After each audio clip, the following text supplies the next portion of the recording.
위안부 할머니 후원금 횡령 혐의 등으로 기소된 윤미향 의원.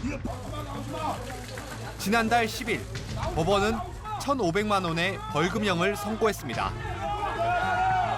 검찰의 무리한 기소가 대부분 무죄로 밝혀졌습니다. 항소심 절차를 통해서 그분도 충분히 소명해 나갈 것입니다. 기소 후 2년 5개월이나 걸린 1심 판결. 하지만 검찰도 항소하면서 윤미향 의원 임기 내 최종 판결은 사실상 내려지기 어려울 것으로 보입니다. 자꾸 늘어지면 임기를 마치게 된다고. 지연된 정의는 정의가 아니다. 사법부에 대한 신뢰도 떨어질 수밖에 없는 상황이다.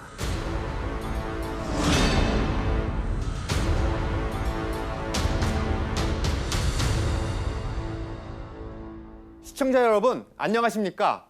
탐사보도 7의 백연상 기자입니다. 위안부 할머니들의 지원단체인 정의기억연대 이사장을 지낸 윤미향 의원.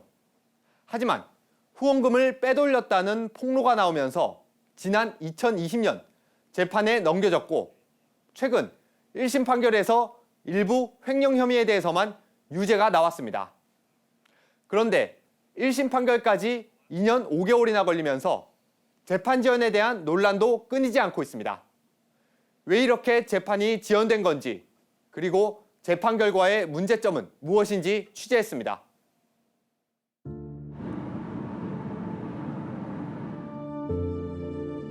지난달 16일 취재진은 일본군 위안부 피해자인 기로녹 할머니를 만났습니다.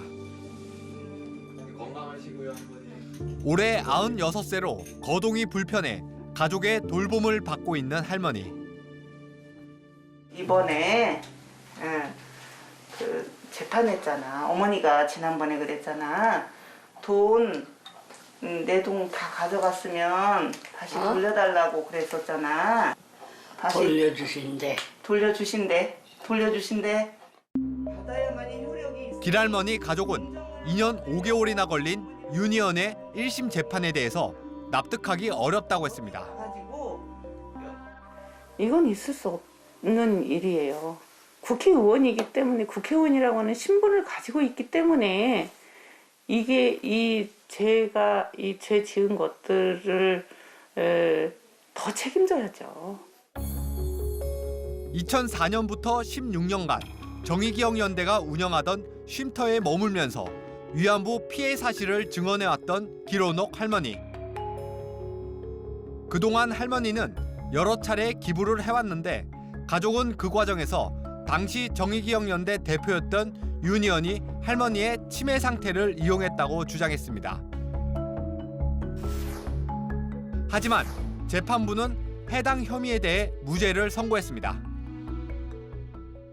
정의원 측에서 어머니가 이상이 있으니까 모시고 가서 치매 검사를 해본 거잖아요. 그렇죠. 판사가 그쪽 편을 들어가지고 이게 치매가 언제부터다라고 하는 거를 판결하기 어렵다라고 하는 건 문제죠. 그렇죠. 이렇게 판결 내렸던 부분에 대해서도 다시 봐야 돼요. 저는 다시 봐야 된다고 생각해요.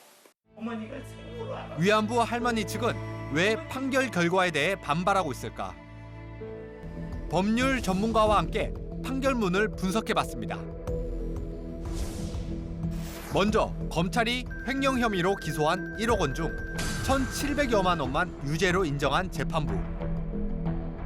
하지만 다른 횡령 혐의에 대해서는 별도 증빙이 없더라도 정대협 활동과 관련해 직간접적으로 사용했을 가능성이 있다면 횡령이라 볼 수 없다며 윤 의원에게 무죄를 선고했습니다. 개인 명의의 계좌를 만들어서 또 가지고 있었고 그 계좌로 이제 정대협에 관련된 돈을 다 받았다 이거지. 모금이 오면 그걸로 받고 이렇게 해서 거기서 또 지출도 하고 그렇게 했는데 이 판사님은 액수도 작고 또 할머니 뭐 사들였다고 자기가 이제 그렇게 변명을 하고 있는데 영수증은 없어요 이렇게 하고 있으니 재판부가 횡령 혐의에 대해 무죄로 본 공금 지출 목록 중엔 윤 의원의 갑상선암 치료비도 있었는데 여기에도 이견이 있습니다. 통상적으로 이제 갑상선암이 업무적 스트레스로 인해서 그 산재로 인정되는 케이스는 찾아보기가 사실 어려웠거든요. 그렇기 때문에 이런 부분은 경우에 따라서는 배임의 문제도 있을 수 있는 것이거든요. 현재 유니온과 검찰 측 모두 1심 판결에 불복해 항소하면서 법적 다툼이 계속될 상황. 국민들과 함께 저희 가족들과 함께 위안부 가족협의회 측은 항소심에서는 국민의 법감정과 정서에 맞는 정의로운 판결이 나올 수 있도록 간절히 부탁드린다며 한동훈 법무부 장관에게 서신을 보내기도 했습니다.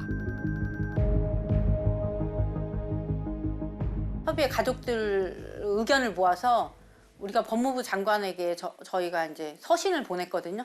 많은 정치인들에게 서신도 보내고 대대적으로 사람들한테 이제 동참 릴레이 운동으로 해서 윤미향 의원이 잘못된 부분, 잘한 건 잘했다고 칭찬해주지만 잘못된 부분은 반드시 밝혀져서 최소한 20대는 제대로 나와야 된다. 그런데 유니온에 대한 1심 판결이 나오기까지 2년 5개월이나 걸린 점을 놓고도 논란이 되고 있습니다. 아니 이게 있을 수 없는 거잖아요. 재판도 상식 밖에 몇 년을 끌었잖아요. 1심 하는데도 몇 년이 끌었고 사법부가 정말 엉망이다. 우리나라는 사법부가 없다. 지난 2020년 9월에 윤미향 의원을 재판에 넘겼던 검찰. 그런데 쟁점과 증거를 정리하는 공판 준비 기일만 6차례 열리면서 재판이 지연됐고 기소 후 11개월이 지나서야 첫 정식 재판이 열렸습니다. 윤미향 사건 나름대로 죄명도 많고 다툴 부분이 분명히 있는데 공판 준비 기일이 만약에 좀 길어졌다면 사실상 본안 심리는 빨리 끝나야 되는 부분이 있는데 이 본안 심리조차도 이제 지연되는 경우가 많아요. 신속한 재판이 이루어지지 않으면 국민들의 기억 속에 그 사건은 존재하지 않는 사건이 되어버리는 거죠. 그러면 정의가 희석이 되는 거예요. 재판이 지연됐다는 일부 지적에 대해 1심 법원은 어떤 입장일까? 윤미향 의원 판결 나왔잖아요. 예. 요거 관련해서 이제 판결이 너무 2년 몇 개월이나 좀 많이 길어진 거 아니냐. 일각에서는 이제 재판 지연시켰다. 그런 거에 대해서 말씀드리기가 곤란할 것 같습니다. 네, 질의하기 전에 부탁 하나 드려도 될까요? 무죄를 주장하고 있는 윤미향 의원에게도 신속한 재판이 필요하지 않을까? 이에 대해 입장을 물었지만 유니온 측은 탐사보도 세븐틴과는 인터뷰를 하지 않겠다는 답변만을 보내왔습니다. 국회의원이기 때문에 이 재판이 자꾸 늘어지면 임기를 마치게 된다고. 지금 딱 이제 그런 모양이 됐잖아요.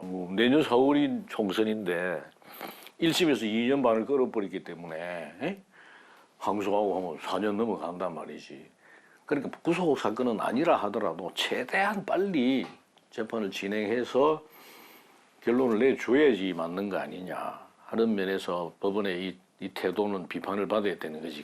우리 일반인 재판에 견주어 볼 때에는 오히려 더 신속하게 진행돼야 돼요. 특히나 우리 국민의 민의를 대변하는 국회의원직은 더 그렇습니다.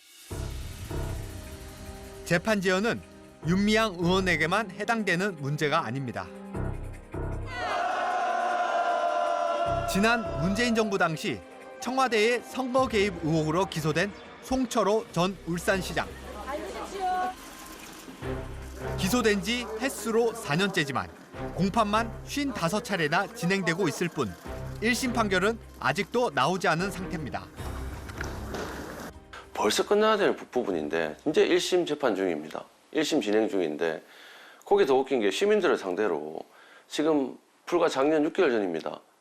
그때 또 민주당에서 송철호 후보가 그때 단 시장을 하고 계시면서 또 재선에 시장 도전하는 이런 부분들이 시민들을 기반한 행동이 아니냐 하는 생각이 들고요.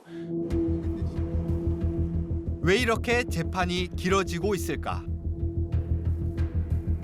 취재진은 송철호 전 울산시장을 직접 찾아가 봤습니다.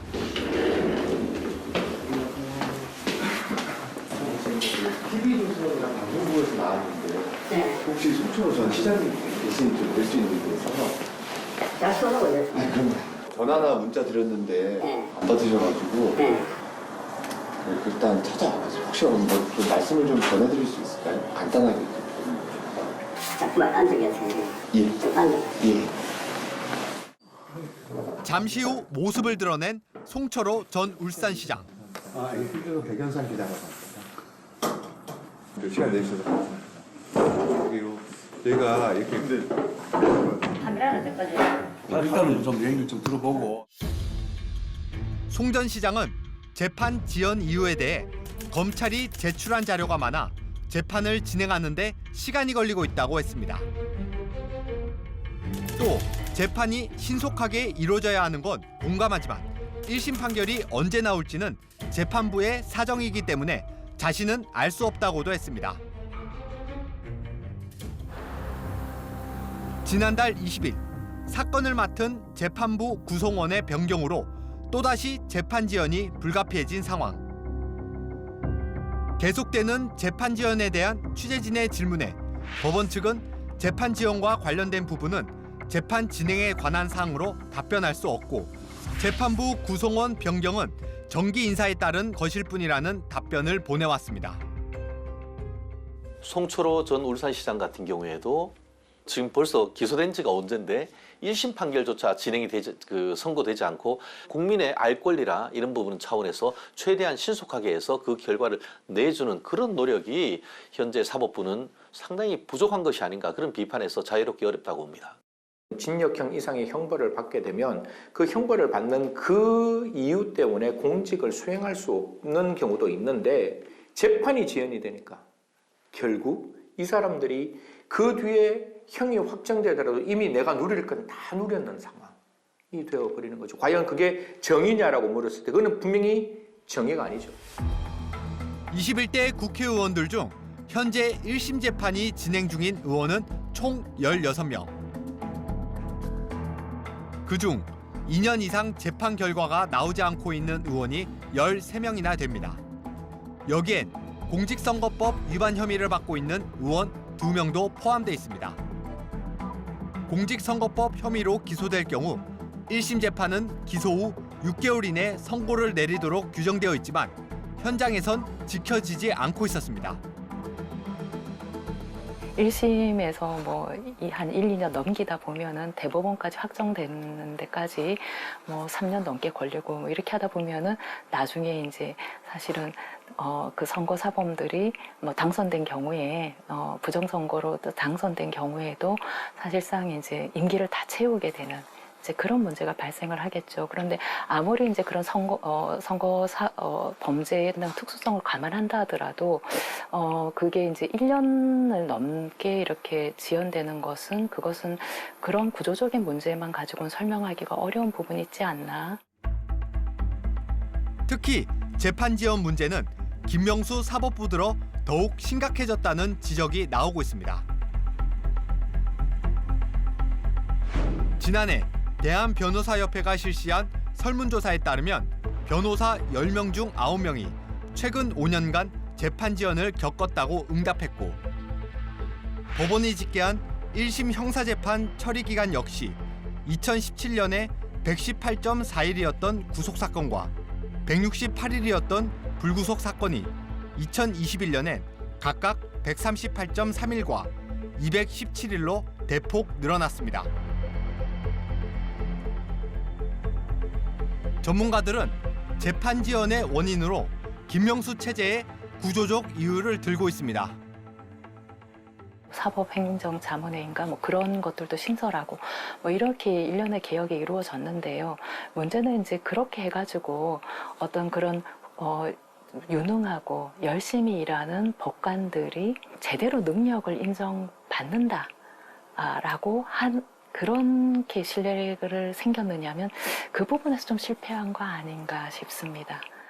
개혁이라는 빌미로 해서 고등법원 부장판사 싹 없애버리니까 내가 열심히 한들 이번 정부 내지는 대법원장과의 어떤 그런 연줄이라든가 아니면은 어떤 철학적인 어떤 배경 뭐 예컨대 뭐 국제인권법 학회라든가 뭐 이런 그런 거에 연줄이 없으면은 내가 과연 승진할 수가 있느냐?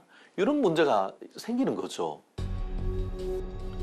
그렇다면 재판 지연이 심각하다는 지적에 대해 김명수 사법부는 어떤 입장일까?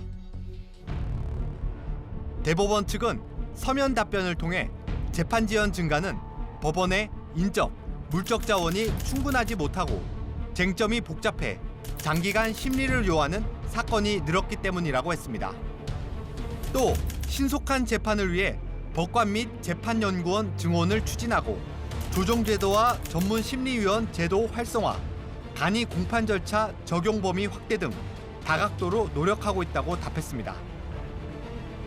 정치적 사건이라 그래서 재판부가 소극적으로 그 사건을 딜레이하면 우리는 이런 말을 합니다. 지연된 정의는 정의가 아니다. 사실 법원의 재판이 국민으로부터 신뢰가 떨어지면 정말 무서운 세상이 될 수가 있거든요. 그래서 적어도 법원의 판단에 대해서는 국민이 정말 신뢰하고 그 판결에 대해서 우리가 지지해 줄 수 있는 사법부의 모습이 지금은 필요할 때다.